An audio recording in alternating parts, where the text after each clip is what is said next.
Hi, welcome back to part 2 of buying your home at 20 to 25. And the 4 categories I mentioned in video number 1 of credit scores, income, employment history, and savings. I'm Charlotte Volsch, and on this channel we cover everything to do with probate and trust, including buying and selling property. Now let's cover a couple of key points in each of the categories that I mentioned. And I want to address information you may have received or not, and if you did, you may have understood or not. So number 1 is, if my credit is low, I can use my utility bills to offset that. That is actually a no. If your credit is low, the actions that have caused it to be low have to be addressed one at a time to elevate where you currently are. If you have no credit, on the other hand, you may be able to use utility bills that show you're in good standing for the past 12 months. There we go. Number 2, if my income isn't high enough, I can get a cosigner that makes more money to help me out. Yes, you can get a cosigner to help, and whoever that person is, they must have their financials checked to see if they meet the parameters necessary to carry that additional debt of the home on their record of debt already. Additionally, their credit will need to meet the parameters required by the lender. Now, this generally needs to be a family member, a spouse, or a partner. Number 3, I've heard I need to be at the same employer for the past 2 years.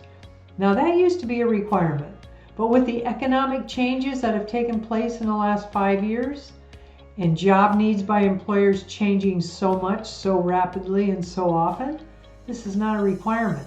What is required is to be prepared with a letter of explanation of why you left one job for another, showing that you left because of an offer that would increase your income and your opportunity for it to increase at a more rapid pace is always the best. Number 4, is $500 enough to have saved? It's really hard with the expenses I have right now. Well, a good minimum to start with is $2,500. There are several ways to get to that number. A couple of ideas would be, first of all, sell something or some things.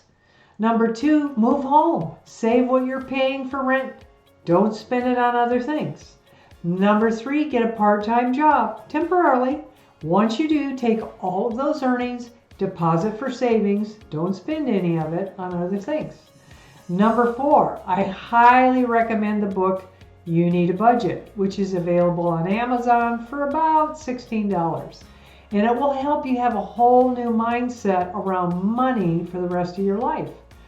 These 4 points are part of what I refer to as the not fun part, but the essential to the foundation of your finances on a go-forward basis.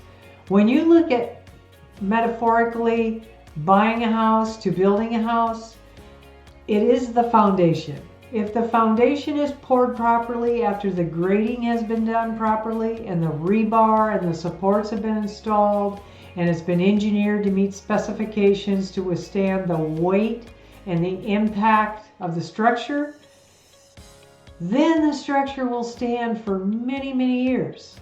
Likewise, if you lay the financial foundation properly with credit and savings and employment and income, you will be able to weather the economic storms of life more efficiently. Congratulations for having the desire and being willing to put the action into the steps necessary to be a homeowner.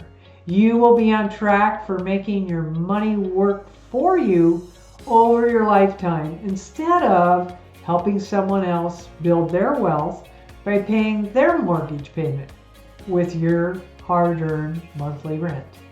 The largest component of wealth in an estate is the real estate owned, which gives the owner many more chances when life happens and twists and turns come about. Until next time,